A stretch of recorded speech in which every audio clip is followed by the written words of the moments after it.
Hello, everyone, and welcome to the first session of Tehran Islamic Studies Monitor, which is devoted to a review of recent work in Islamic studies across the world. The idea of Tehranism came out of the fact that the study of Islam in different countries, in different regions, is in a sense isolated, and this is a twofold phenomenon. On the one hand, a Western scholarship on Islam is pursued by and large without attention to what is going on in Muslim countries and Muslim regions. And on the other hand, the scholarship on Islam in Muslim countries ignores to some extent non-Muslim scholarship. So Tehranism aims at building bridge between different kinds of scholarship on Islam and globalizing Islamic studies. By the way, I should express my appreciation to the Dean of the Faculty of Theology and Islamic Studies, University of Tehran, for providing me with this opportunity to hold these meetings. Well, so I'm really glad to have you here and have the opportunity to talk to Gabriel Reynolds and Mohsen Goudarzi about Gabriel's work, the Qur'an and the Bible text and commentary. Gabriel is professor of Islamic Studies and Theology in the Department of Theology at Notre Dame, and he is the author of the Qur'an and its biblical subtext, which is published 2010, and the Emergence of Islam. He is also the translator of Abdel Jabbar's Critique of Christian Origins and editor of the Qur'an in its historical context and New Perspectives on the Qur'an in its historical context 2, which is published 2011. And in 2018, he published the Qur'an and the Bible with Yale University Press, the work under discussion. And his last monograph is Allah, God in the Qur'an, published in 2020, also with Yale University Press. And Mohsen is assistant professor of Islamic Studies at University of Minnesota, but I think this will be his last year there. Next year, he will be assistant professor of Islamic Studies at Harvard, where he has graduated in 2018.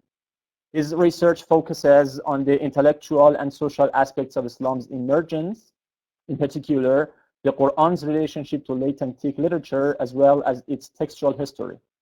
He has co-authored a book-length article on San'a 1 and authored another one on the Ascent of Ishmael, which is published quite recently. He's now working on his first book project, which proposes a new reading of major elements of the Quranic worldview, including the Qur'an's conception of scriptural and prophetic history. So thank you very much, Gabriel and Mohsen, for accepting my invitation. I'm really delighted. Well, if I may, I will give a very brief introduction of the book, and then we'll give the chance to Mohsen and Gabriel, respectively, to present their points about the book. Apart from its introduction, the book, which is under discussion, it is the Bible and the Qur'an. Here's the book. This is the book under discussion, the Bible and the Qur'an text and commentary. Apart from its introduction, the book contains a revised Qur'an translation of Ali Qoli Qara'i and also Gabriel's commentary based on biblical material or allusions or Jewish and Christian texts, which is related to the passages in the Qur'an. So the commentary is mostly confined to the passages which have connection to biblical tradition.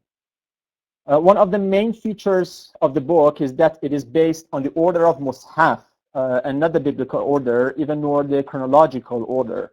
And this is because Gabriel seeks to read the Qur'an independent of medieval traditions, and since chronological order is based on later traditions, he avoids such traditions. And he avoids such order. Thus, by this work, Gabriel tries to show the importance of a contextual reading of the Qur'an, that is, the reading that relates the Qur'an with those traditions that can be dated to the pre-Islamic period. So the outcome is a 1,000-page book, which can be very useful to those who are interested in Quranic studies in general, and Qur'an-Bible relationship in particular. Well, I just wanted to set the stage for Mohsen and Gabriel, and now let's give the chance to Mohsen to give his talk. I should note that Mohsen has recently published a review of the book, appeared in Harvard Theological Review, as I remember. So thank you again, Mohsen, for joining us, and the floor is yours.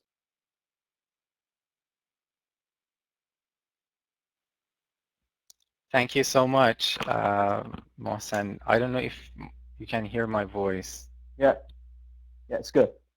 Okay, perfect. First of all, thank you so much for inviting me. I'm honored to be here. I'm very happy to be here. And I'm honored to also be given the chance to talk with Professor Reynolds about his book, which is, even though it's recent, it's not even his latest one. And I just want to say at the beginning that as a junior scholar, I'm really in awe of Professor Reynolds' body of work.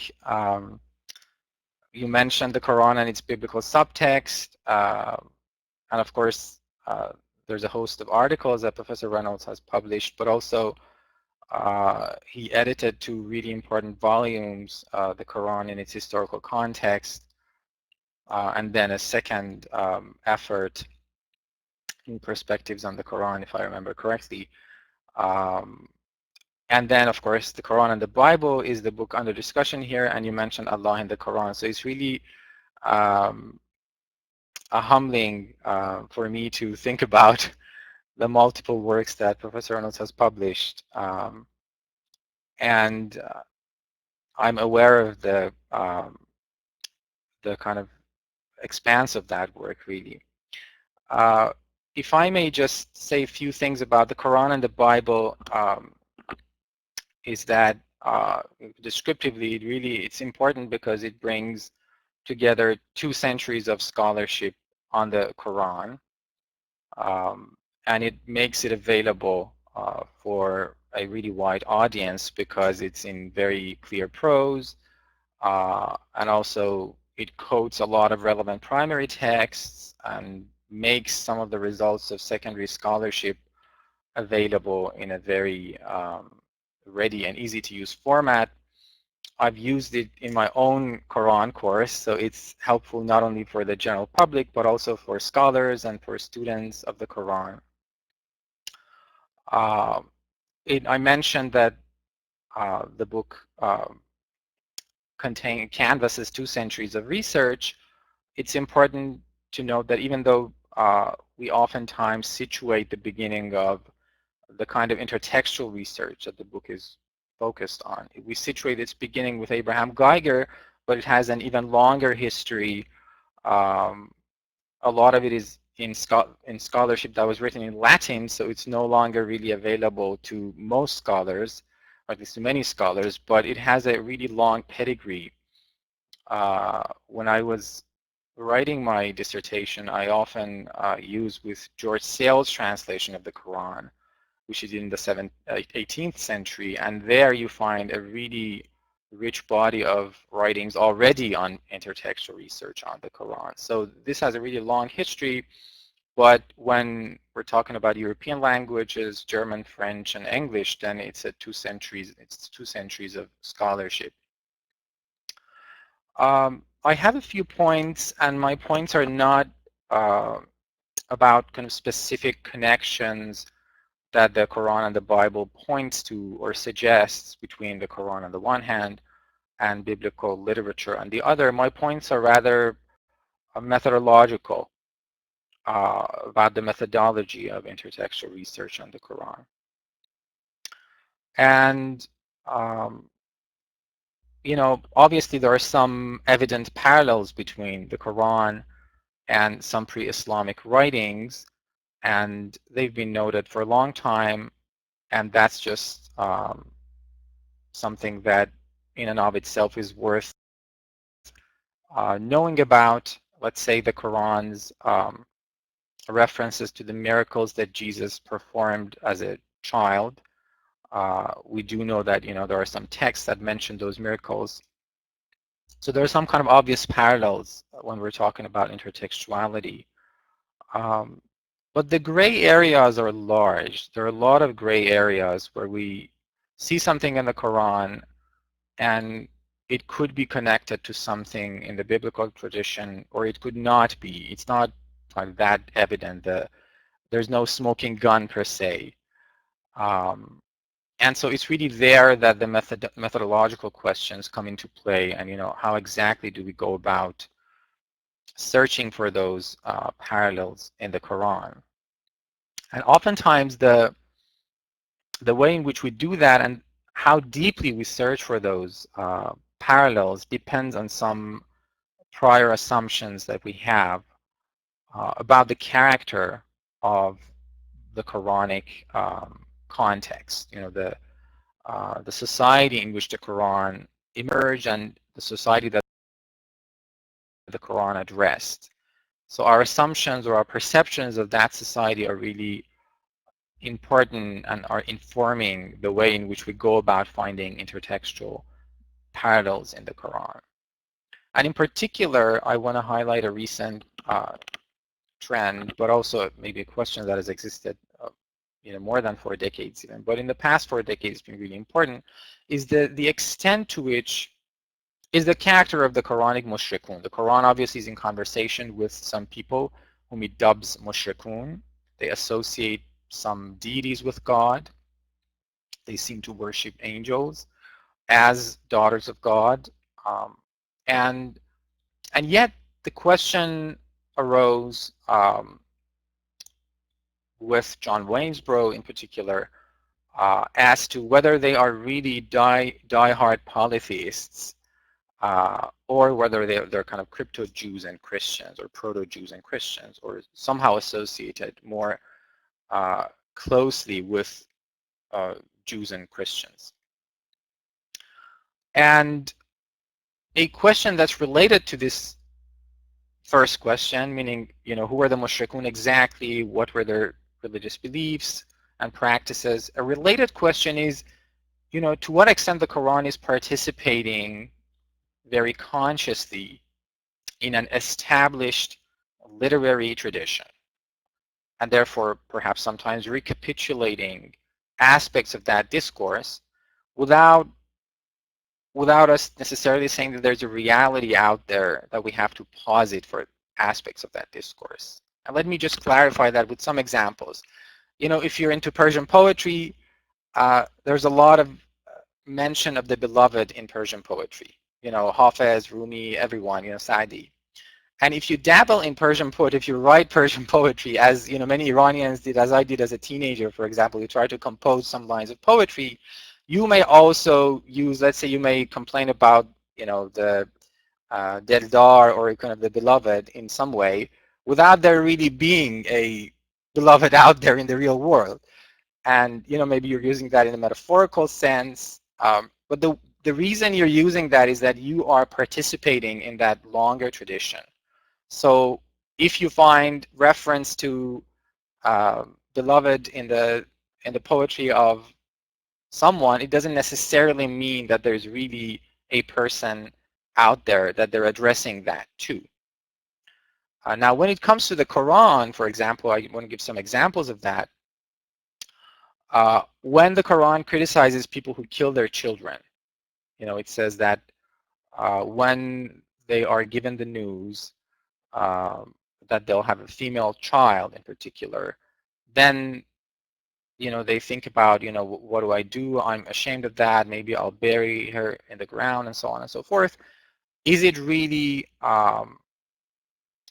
describing a practice that's happening really in that society, or is it kind of repeating some aspects, some element of a longer discourse that also complained about this? Another more relevant example, perhaps, is the Quran criticizes, it asks its people, it says, فَاجْتَنِبُوا الرِّجْسَ مِنَ الْأَوْثَانِ, kind of guard against or refrain from participating in the pollution of the idols. And I mentioned this example because it's related to the study of Professor Gerald Hawting, the idea of idolatry. in which he points to a really important fact. He says, you know what, if you look at the Quran's references to actual idols, they're actually for the most part mentioned in the story of Abraham, or kind of pre-Islamic context. And when it comes to the Quran's present, it really doesn't mention idols except for this particular passage when it says فَاجْتَنِبُوا الرِّجْسَ مِنَ الْأَوْثَانِ. And it's possible, he suggests, that this is just a standard element of the long biblical tradition, warning people about the pollution of the idols. In the New Testament also we have kind of similar phrases about the pollution from the idols. And so perhaps what the Quran is saying doesn't really suggest that there is an actual idol out there. It may be kind of repeating aspects of a discourse. Or let's say from a non-Quranic context, when the Emperor Justinian legislates as to what the Jews have to do in the synagogue, have to say in the synagogue, it says those who they shouldn't be allowed to deny resurrection. And the question is this really a standard complaint about the Jews that the Christians have kind of leveled for centuries, and he's just repeating that? Or are there really Jews at the time of Justinian who are denying resurrection, and he has to kind of step in and address that? So it's a question of, do we have a literary tradition that the Quran is participating in, and that really informs our reading of the text? First of all, if we think there is a literary tradition that the Quran is part of, then we tend to search far deeper in the Quran for echoes of biblical texts and traditions. And we also don't have to take whatever it says about, let's say, idols or other things as reflecting the concrete reality. And we would say that people in the Quran's view also understood that it's not necessarily saying that people are worshiping idols, just saying, by the way, if you wanted to, if you thought about that, don't. It doesn't mean that there are actually people out there at that moment who are doing the kind of worshiping of the idols. So these are really related and inform the way in which we approach intertextual research. And the debate continues. It started in many important ways. John Wansbrough's studies postulated that the Quran is indeed in conversation with this tradition. And then a number of scholars kind of pushed that forward.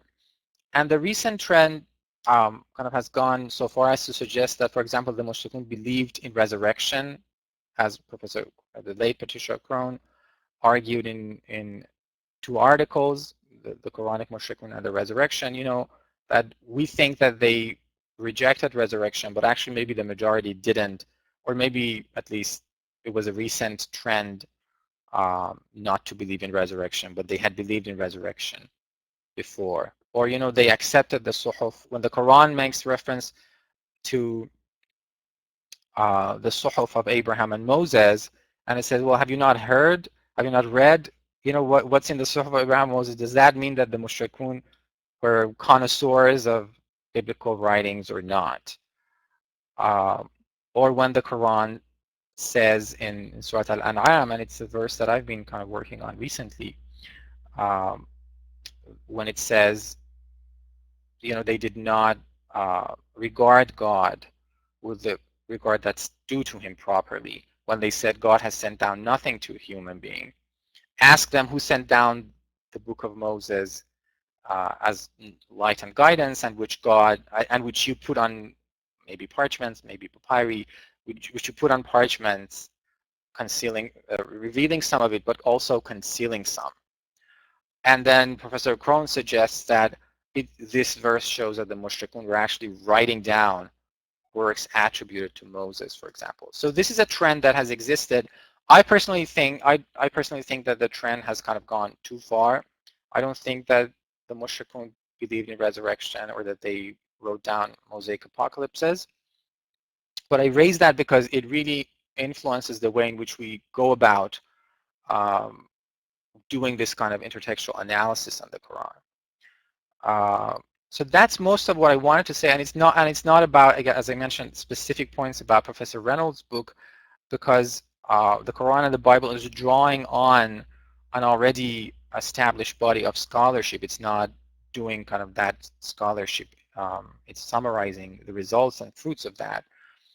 But I think it's an important point going forward for Quranic studies, and of course it's relevant. It's at the heart of the broader project in which to which the Quran and the Bible is contributing. So that's what I wanted to say. And thank you for the opportunity.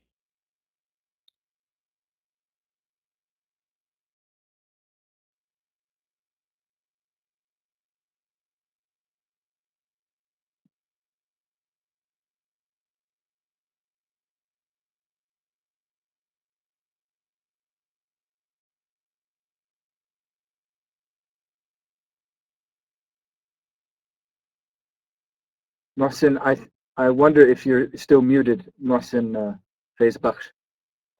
Oh, pardon, I was muted. Oh, I was just thanked Mohsen Goudarzi for his brilliant talk. And I should say that if you have, I said that if you have questions from Mohsen, please write it down in chat so that I can handle the Q&A period, which will which will be after your talk. And now we will at your service, and the floor is yours. Thank you again for joining us.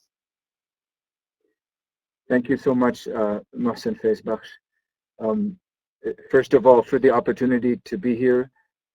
And I feel a bit intimidated to be speaking at the opening session of this series, but also very honored. And I would just like to affirm the importance of these sorts of conversations between Quranic studies scholars who are active in the West and those in the Islamic world. As you may know, I've been involved with the International Quranic Studies Association, which has been eager to pursue the same goal. And you are together with ICSA, with the International Quranic Studies Association, making this a reality. And we have, I think, a common cause, which is the pursuit of truth. And we are friends and colleagues towards that cause. I'd also like to thank Professor Mohsen Goudarzi, who is very gracious in his description of my scholarship, although I wouldn't give it such high praise, but I accept a very gracious description of it. Professor Goudarzi is a very precise and sophisticated scholar, and I've learned a lot from his review of the book.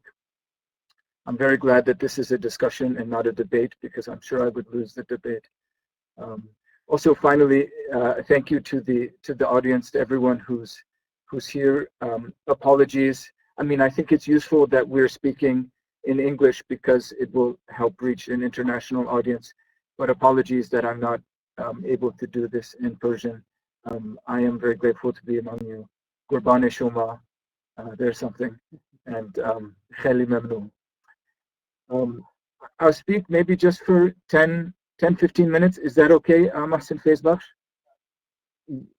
As you wish. We have, or even 20 to 30 minutes. Okay, I can speak that long as well. I just don't want to speak too much. My children and my wife tell me that I usually do. So I thought I would start in speaking about the Quran and the Bible with 3 points about what the book is not. And it's typical, of course, to describe what a book is, but I thought I would start by saying what the book is not, at least what I hope the book is not. First of all, so point number 1 about what Quran and the Bible is not. It is not an argument about whether the Quran is the Word of God. So it is not a theological book, and it is not an anti-theological book. This is a point that Fred Donner has made, but others as well, that historical research cannot ultimately prove or disprove whether a book is revealed or the Word of God.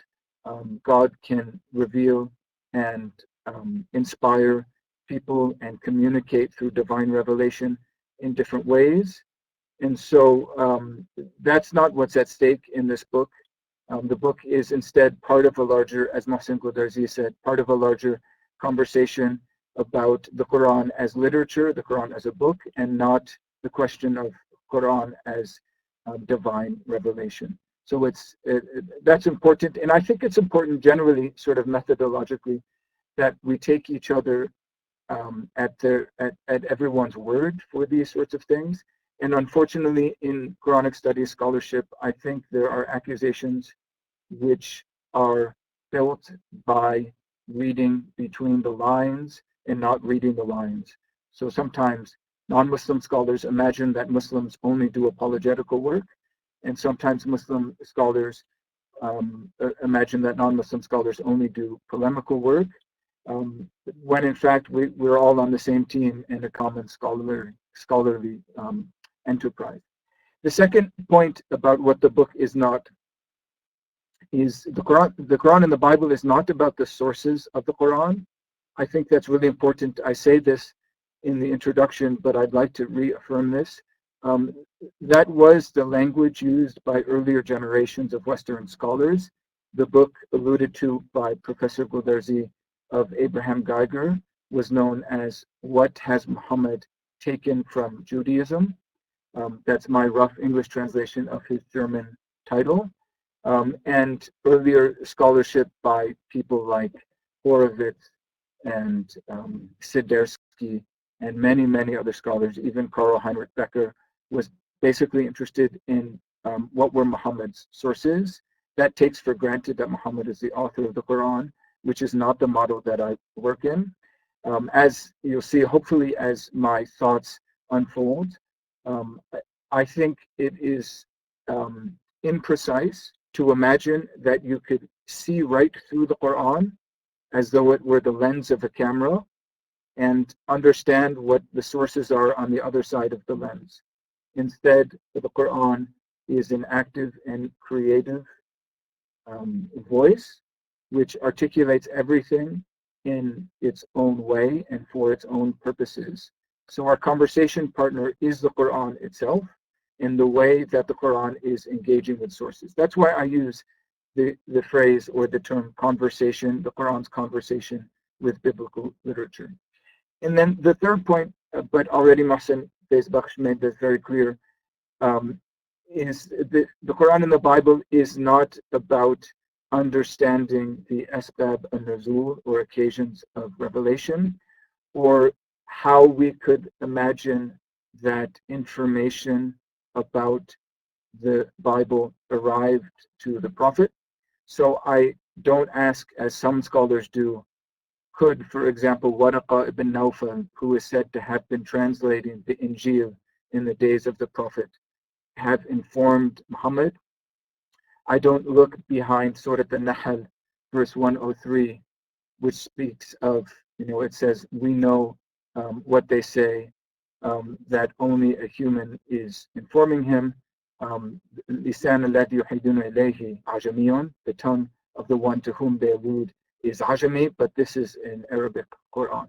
So I don't try to look behind verses like that to imagine what could have happened, nor do I look to, say, the first Hijrah, when the besieged, persecuted Muslims went to Ethiopia, or the delegation of the Najrani Christians in the Medinan period. So I'm not interested in trying to reconstructing some historical scenario. Okay, so those are three things that the book does not do. And why don't I also say something about what the book is meant to do? And again, 3 points. First, it is an argument that the Quran is a book in the biblical tradition. I think this is important both for scholars of the Quran and for scholars of the Bible. Scholars of the Bible generally tend not to study the Quran. They tend not to study Arabic. They tend not to be interested in the Islamic heritage, when in fact the Quran, no less than, say, the Christian father Origen or even Augustine, who work in late antiquity, is an important interpreter of the biblical tradition. Therefore, scholars interested in the reception of the Bible should pay attention to the Quran, but also scholars interested in the Quran should look to that larger picture of how biblical tradition, and I mean that in the widest possible sense, was discussed and interpreted by a wide range of interpreters, and not only by Christians, of course, but also by Jews who are developing the Talmud and the Midrash during this period of late antiquity as well. I don't mean to say that the Qur'an is a normal or ordinary receptor of the biblical tradition. Unlike almost all of the works of late antiquity, the Qur'an is prophetological, and it's very important to recognize its distinct articulation as the voice of God, articulated by the prophet, and that definitely sets it apart. Another thing that sets it apart from other works which receive the Bible is that the Qur'an, and I mentioned this in the introduction, basically has no direct quotations of the Bible. So there's the famous bit in Surah 21 which speaks about the righteous servants inheriting the earth, which is attributed to the Zabur, which is close but not a direct quotation of Psalm 37. And there's in Surah Al-Ma'idah a quotation from the Mishnah, but not from the Bible. And otherwise, there are many biblical turns of phrase, but not direct quotations. And I think the language I use in the introduction is to say, well, listen, the Bible had not yet been translated into Arabic. And so the way that biblical knowledge was being discussed or transmitted in this period and place was orally. It was in the air and not on paper, or should I say parchment. The second thing that the book does, hopefully, is to make the case that the Qur'an is distinct. I sort of alluded to this before with my bad analogy or metaphor of the lens. But the Qur'an is active in the way that it integrates, reshapes, reformulates, and re-articulates biblical traditions.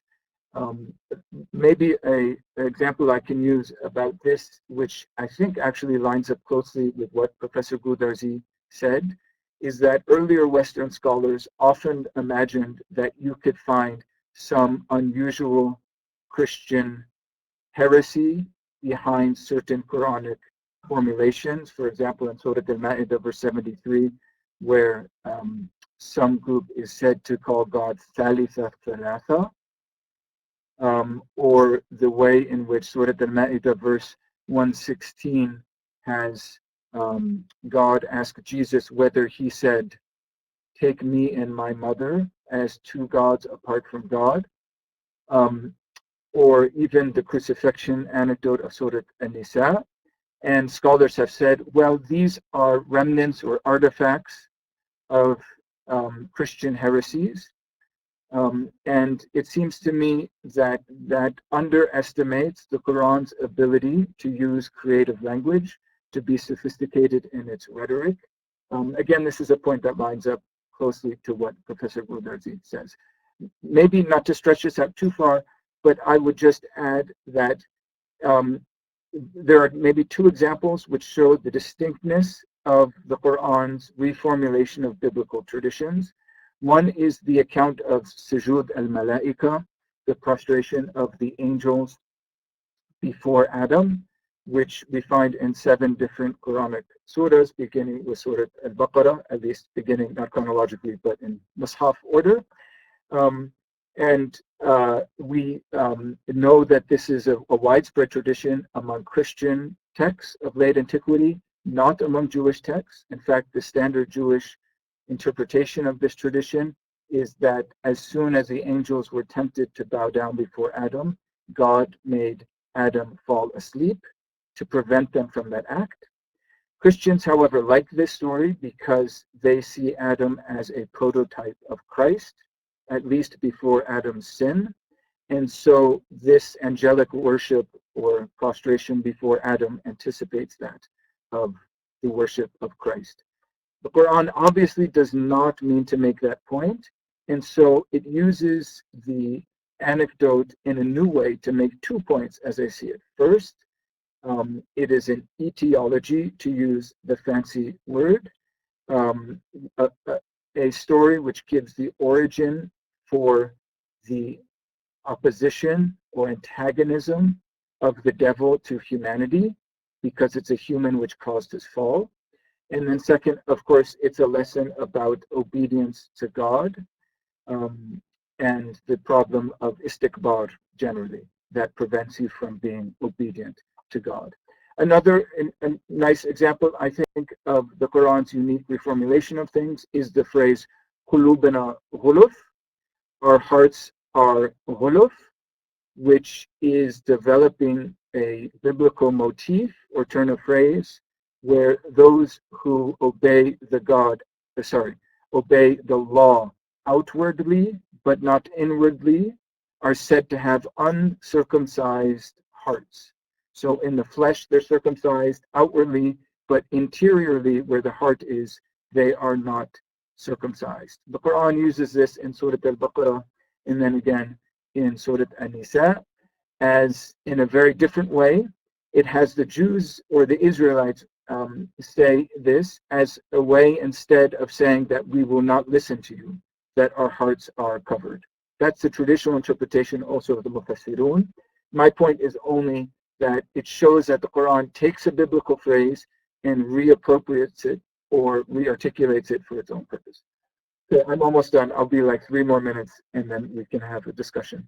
The third thing that the book does is there are cases where I believe an anecdote in the Quran is best understood with biblical knowledge, and that this shows that the Quran was counting on its original audience.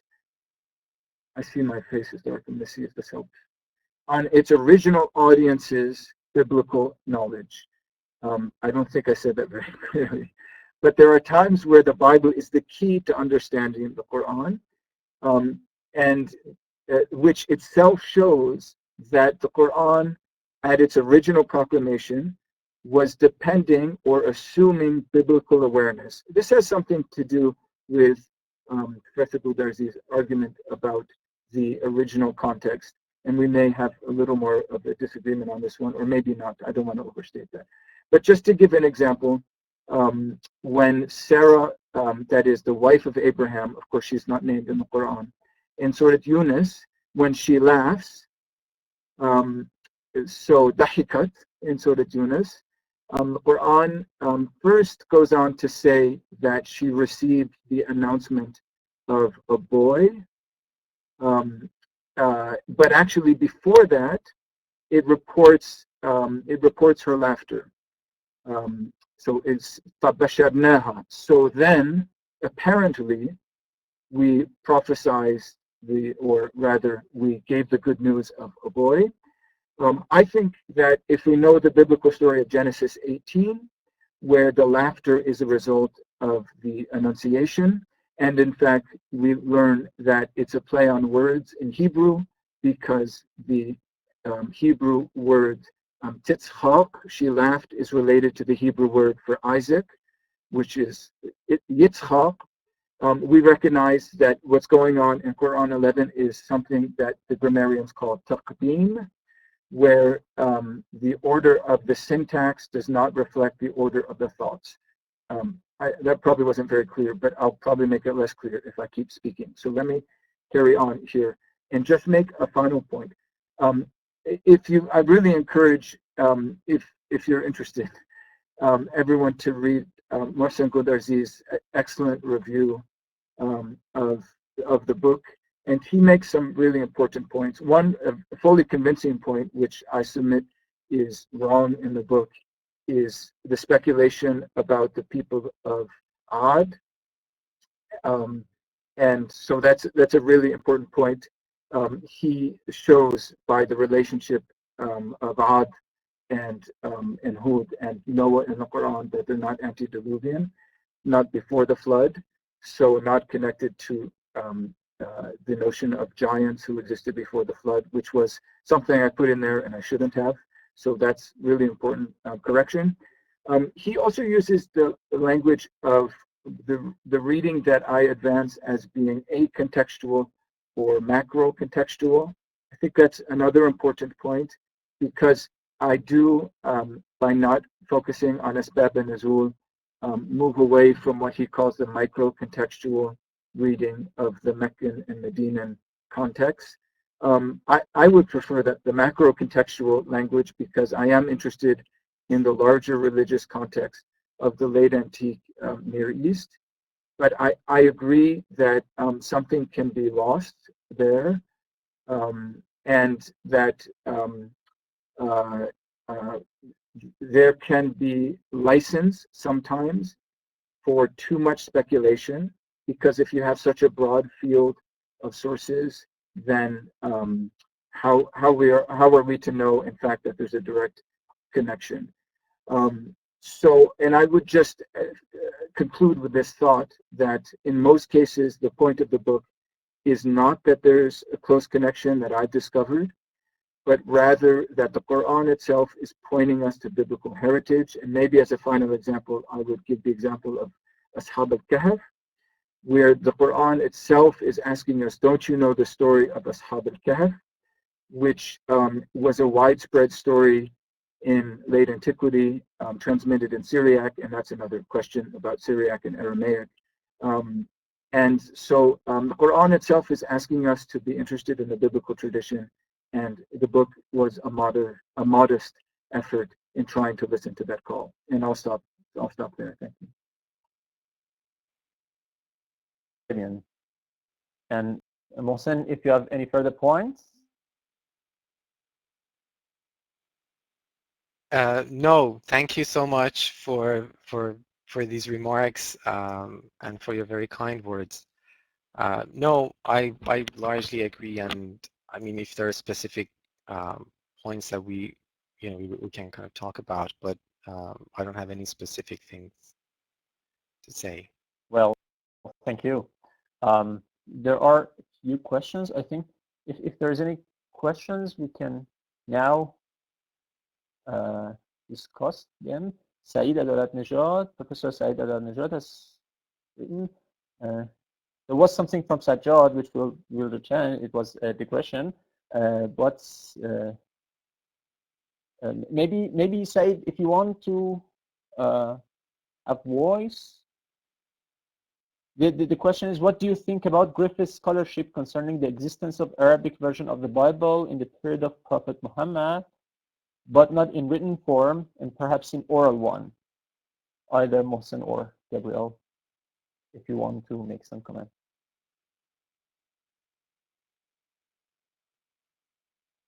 Do you want to begin, Mohsen? Oh, let me enable the audio of Saeed. Saeed Adalat-Nejad, I should note that he has written a Persian review of your work of the Bible and the Quran in his website. And let me enable the audio. Saeed, here they go. Thank you so much for your attention. I have a question to Saeed Gabriel. Thank you for your accepting to communicate in our meeting. I ask, what do you think about Griffith's scholarship concerning the existence of Arabic version of the Bible in the period of the Prophet Muhammad, but not in written form necessarily, and perhaps in oral one? What do you think about Griffith, Stephen Griffith? Thanks. Thank you so much. So I'll just go ahead and add something, and Professor Goudarzi might be able to add or correct what I say. I basically agree with Griffith. I think his arguments are convincing. There's been a long history of scholarship over the question of the translation of the Bible. Our earliest Arabic manuscripts of the Bible, I believe, come from St. Catherine's Monastery on Mount Sinai, and they date from the 8th century, and they were the product of specifically, without going into too much detail, but of the Melkite Christian community.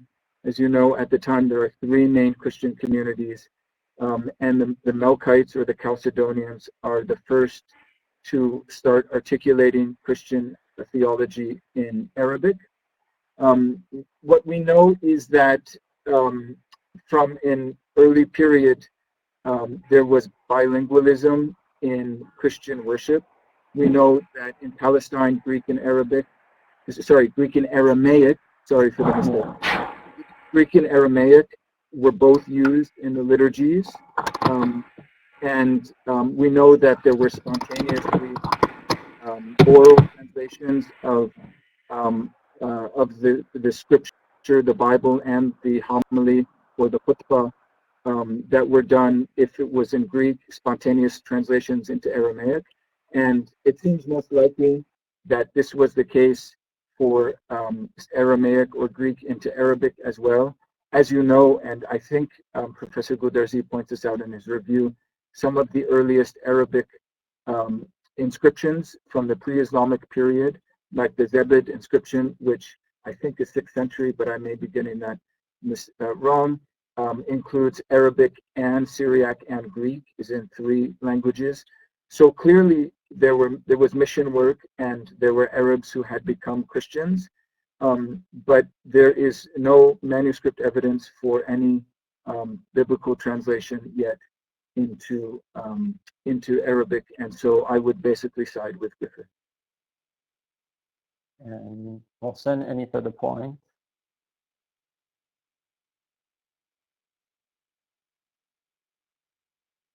Thank you. No, I would agree exactly. We don't have the evidence. Although Professor Jack Tanous of Princeton University is convinced that there must have been a translation, but so far we don't have that kind of evidence. Well, there's another. Said has also asked, said your own translation of the Bible is a form of rigging. Maybe I should enable Said's voice again.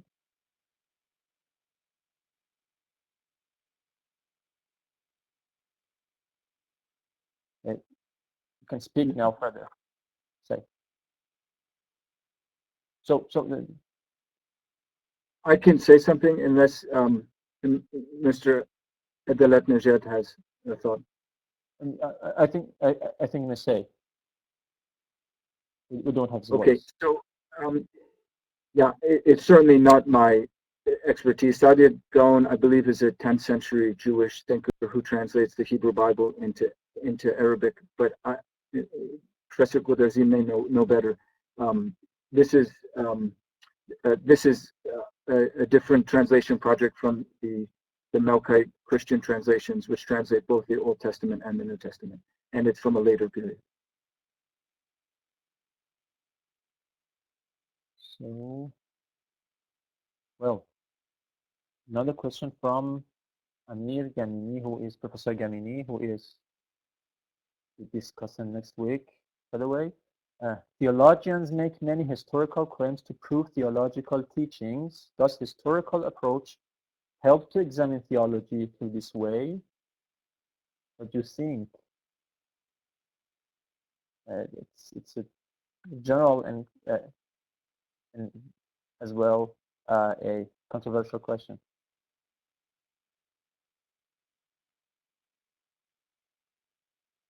Would you like to begin, Mohsen? Sure, thank you.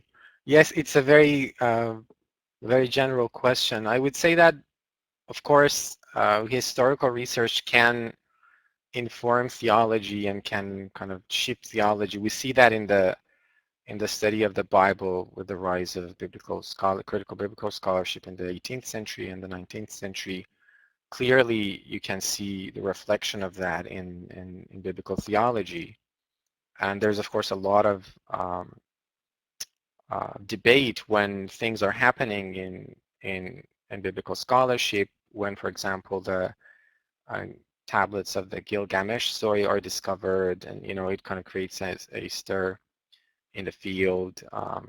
So there's a lot of potential connection, but also theology oftentimes finds its own ways to accommodate historical facts. So as Professor Reynolds mentioned, it's not this is not how it works, that, oh, historians say something and theologians just say, oh, sorry, so we just quit, we just leave our posts or we start doing something else. No, they often accommodate historical facts or shape their investigations in a way that doesn't clash, or maybe use the clash as a springboard. So it's a very complicated question. I see that Professor Rezvi has a related question. Perhaps the question could be more pointed. Does historical critical research necessarily entail modernist and reformist theology? I personally don't think so. That's a great question. I personally don't think so, because there's so much that we don't know yet about the Quran's context of emergence. The whole question of course, the micro context, as I put it in the review, as Professor Reynolds alluded to. What is the micro context in which the Prophet is preaching? To what extent do we accept the traditions about the revelation of the Quran and the Prophet's activity in Mecca and Medina, more broadly, and also specifically about the individual events? To what extent do we accept those? We have little information that historians agree on. I personally think that the context of the Quran's emergence must have been the Hijaz, that the broad features of the tradition are probably correct, but on individual stories, it's very hard to pass judgment. So lacking that kind of consensus and lacking the evidence to back it up, I don't know. It just doesn't seem to me to be precise enough to be able to steer theology in a particular way, unless I'm misunderstanding the question. And I would cede to Professor Reynolds if he wants to add something to that. I'll try to add something, and we'll see if it is fruitful. But I think the first point, and probably I'm saying something everyone here already knows and agrees with, is that revelation for both Islam, Judaism, also for Christianity, goes beyond a book. So creation itself, the Quran emphasizes this very much, that creation itself is full with ayat. So we can look to creation, we can even look to the human person. As you know, the Quran speaks about the faculties of, for example, sight, thinking, and hearing as ayat, in addition to the natural ayat that we see around us. So revelation begins already with the act of creation. The classic question, which I think is attributed to a number of different philosophers, maybe including Wittgenstein, among others, is why is there something instead of nothing? So, I mean, that in itself is the beginning of natural theology. And so scholarship that's done, literary, philological scholarship that's done on a book, that's only one part of the question. And questions, just to give one example from the history of scholarship on the Bible, there was a time, as I think Professor Goudarzi was sort of alluding to this, where the classical teaching was that Moses was the author of the first 5 books of the Bible, or the Pentateuch. That has, of course, been challenged, beginning with, well, probably before Wellhausen, but Wellhausen was the famous one who articulated the 4-source hypothesis for the Pentateuch. And that approach, I think, has been fruitful for theological. I mean, most Jewish and Christian theologians saw that as food for thought and for more theological reflection. Maybe put in another way, and to address more clearly Professor Rizvi's question, what's at stake with a more modernist reading or a more classical reading of the text, to not say literal reading of the text, is the hermeneutic or your approach to the text, more than the data about the date and place of authorship. And so, you know, this is not a new question. I'll shut up in a second, but the scholars from a very early period were dealing with Farabi and Ibn Sina in the Islamic tradition, who were positing the prevalence of reason in the hermeneutic for reading the text, and others like Ibn Taymiyyah responded very forcefully that reason should come after trust in the language and the correct reading of the text. That's our first step in hermeneutics. So I'll stop right there. Thank you.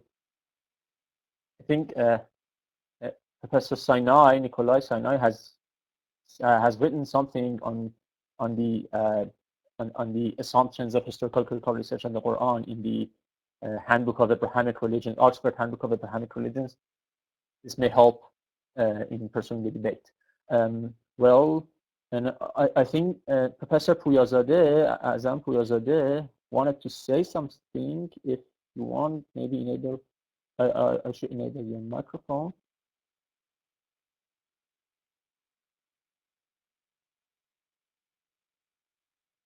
Yeah, you can say it now. There's no voice. Please enable your voice.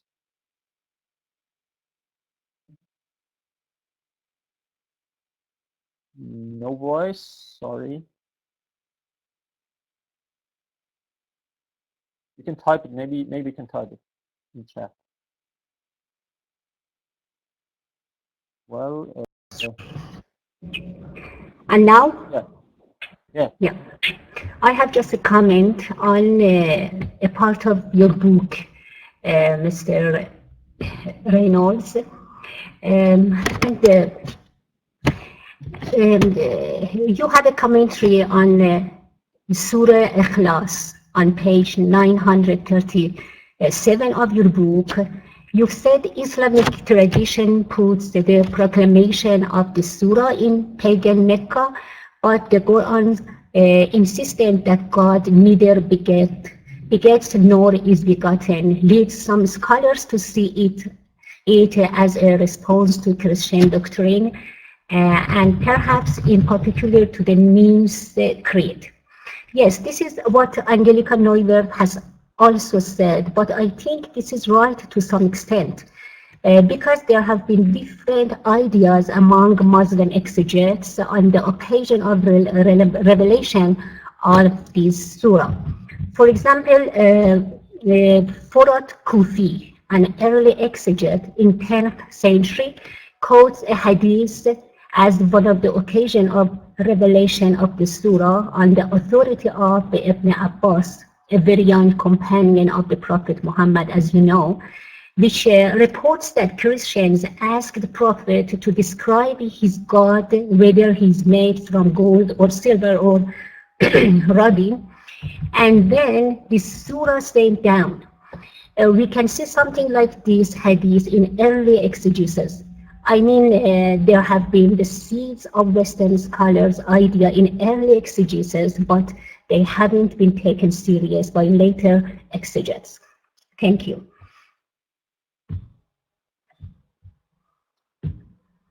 Thank you so much.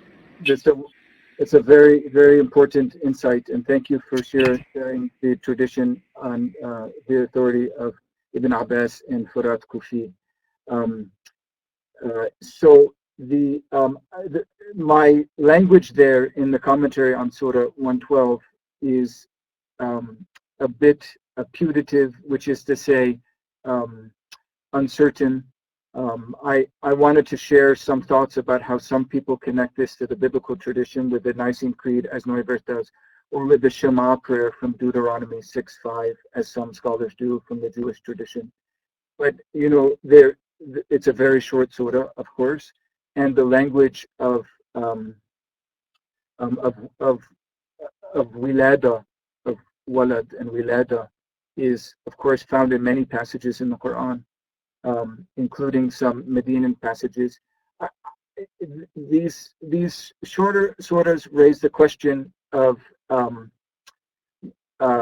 whether to see them as a feature of a certain early period of Muhammad's ministry, like Surah Al-Qari'ah or Surah Al-Haqqa or Surah Al-Qiyamah, these shorter surahs that tend to have a lot, or Surah Al-Ikhlas, that tend to have oaths and short verse lengths.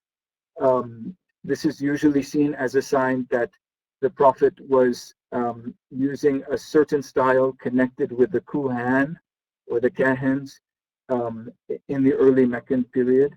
I'm not fully convinced of that. I think it's possible that we could see heterogeneity, that is a mixture of styles, even in a later period, which means in principle, I could see Surah Al-Ikhlas be engaging with Jewish and Christian traditions and not reflecting only some early Meccan period, as earlier scholars would see it. Thank you. Ahmad Adachi or something wrote, why Maimonides wrote, were it not for Sa'diyah, the Torah would almost have disappeared from the midst of Israel or the land of Israel. Is it because the Torah almost faced extinction?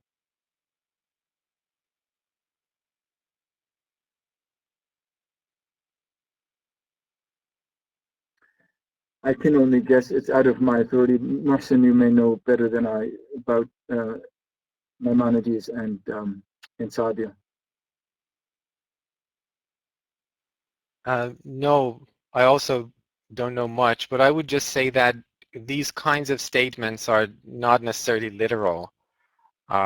In the Talmud, in rabbinic literature, oftentimes you find these praises of a scholar who would say that, for example, similar statements that, if he weren't there, the Jewish community would have maybe perished, or that there was this scholar and then, I don't know, he asked God, who's that person sitting in the back of my audience, or asked the angel, and I'm just quoting, paraphrasing here, but then he was informed that Moses is sitting, and Moses is a pupil to this kind of rabbi, for example. So you find these statements, I think there is an understanding that they're not meant exactly in a literal sense, but in this particular case, whether it might have had some more tangible signification, I don't know.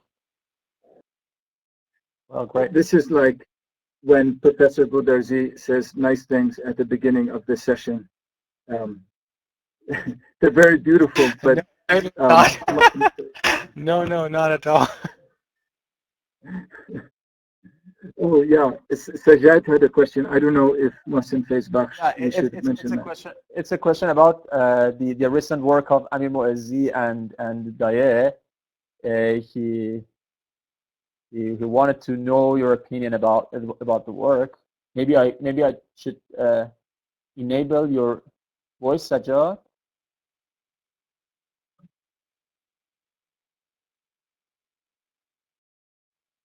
I enable your microphone, Sajjad. If there's any point. Yeah, can you hear me? Yeah. Right. Yeah, no, it's just a question about Qur'an des Historiens, which came out, 6 months or so ago. Unfortunately, my copy is in the office, and I haven't been to the office since September, so I can't pull anything out in particular. But I was just wondering what you made of it as I guess, a contribution to the ongoing conversation. Not just the way in which the commentary on each of the surahs is done, but also perhaps the sort of prefatory chapters on different aspects of contexts.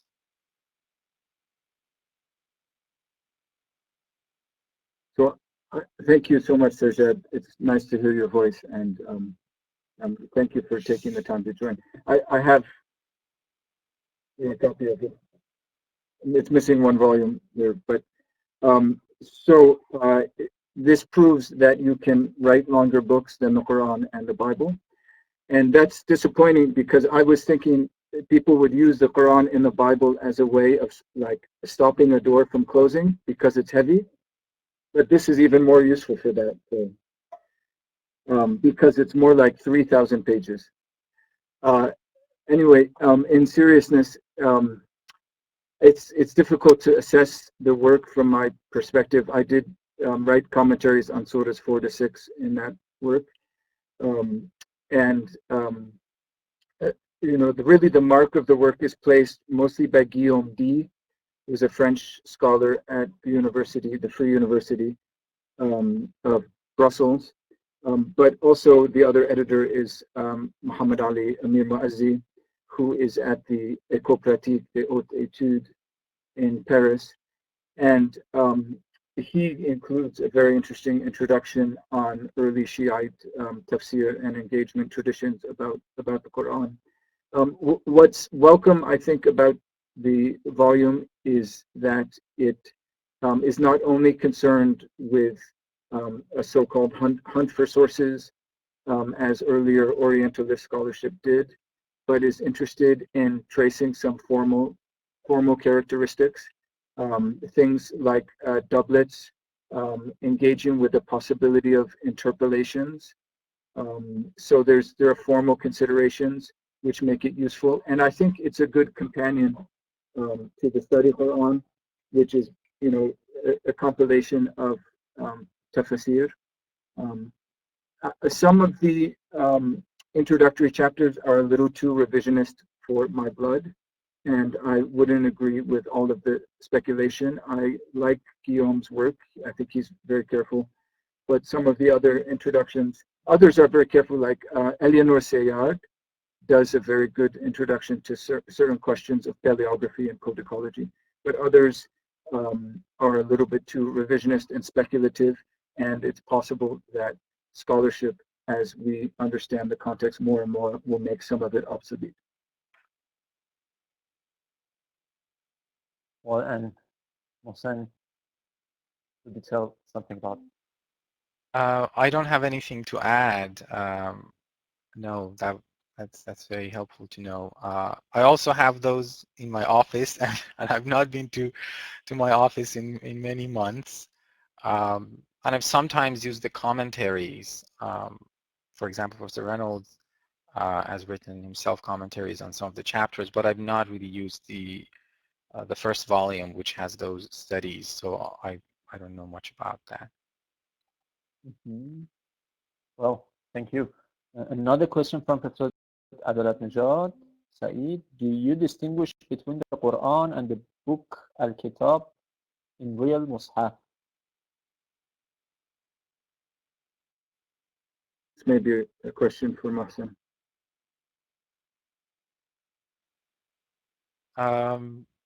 I wrote a dissertation on Kitab, so I'm happy to say a few things about that.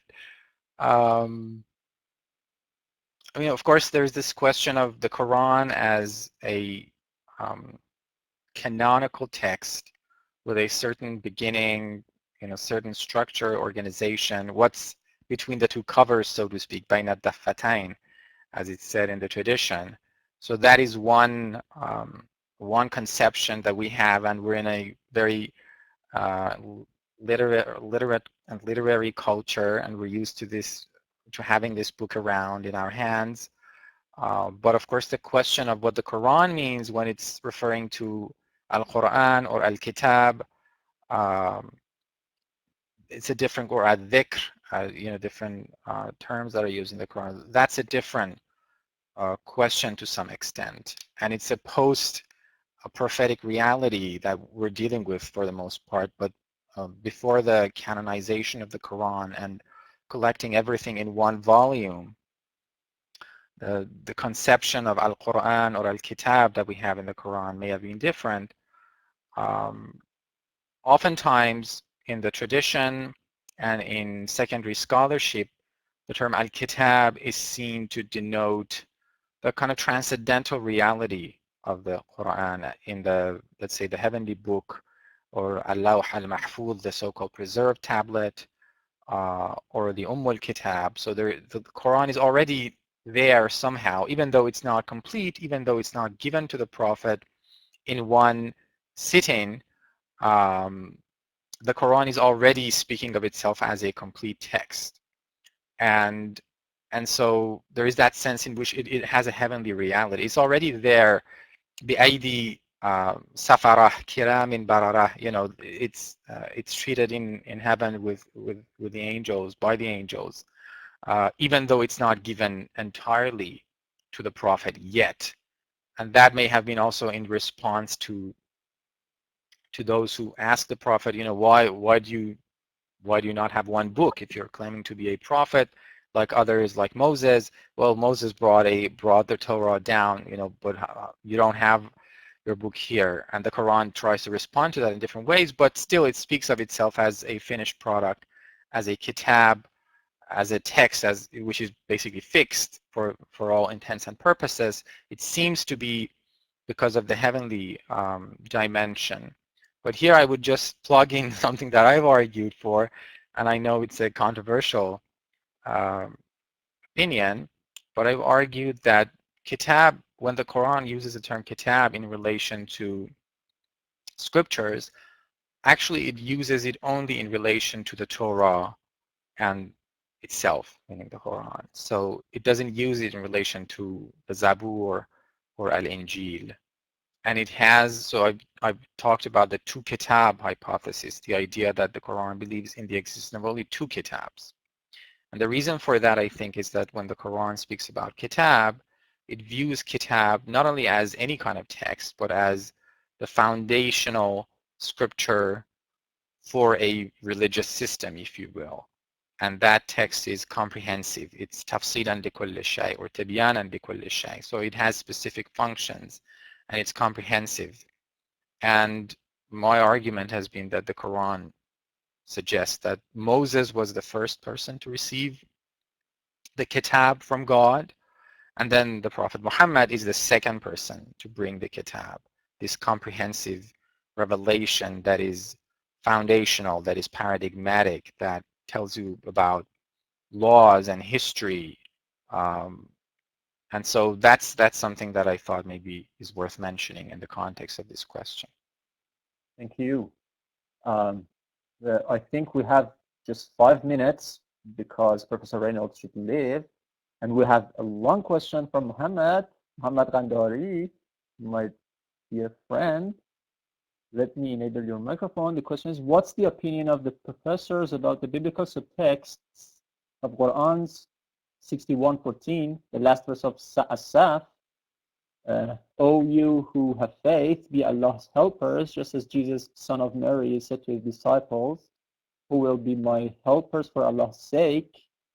The disciples said, we will be Allah's helpers. So a group of the children of Israel believed and a group disbelieved.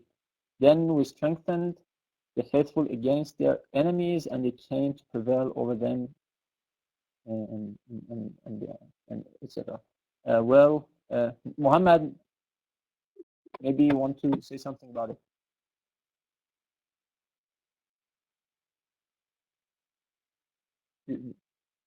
I've enabled your microphone, Muhammad, if you want to say something. If you don't, maybe we hear from you, Professor Reynolds, or Sheikh Goudarzi. I'd be happy to say something briefly. This is an interesting passage, which is closely related to Ali Imran, also, where likewise the Hawariyun are made to affirm their faith in God, and to be ansar towards God, illallah. It's my belief that that verse 14 probably reflects the historical rise of Christian dominion in late antiquity. This was a major element of writing between Christians and Jews from the time of Constantine in the 4th century to the rise of Islam in the early 7th century in this period. And there are many works that are generally known under the category of adversus Judaeos, or against the Jews, in which the success of Christians politically with the Byzantine Empire is seen as a sign of divine approval. Of course, something very similar will happen with Islamic interpretations of the Futuhat, that the victory of Islam redounds or signifies the truth of Islam. And so I think the Quran is interested in some of this this language in the scene, which but the Quran, I think, is intentionally reflecting or articulating the Prophet Muhammad's own experience, where he, of course, had Ansar. And so it is suggesting that just as the Israelites split into two communities, those who supported the Prophet, this Ta'ifa that supported the Prophet, and the Ta'ifa who did not, and that God, Ayyadna Ladina, supported those who helped him, and Asbahu Zahirin, and they became victorious. I think it's suggesting that the same thing will happen with Muhammad's community.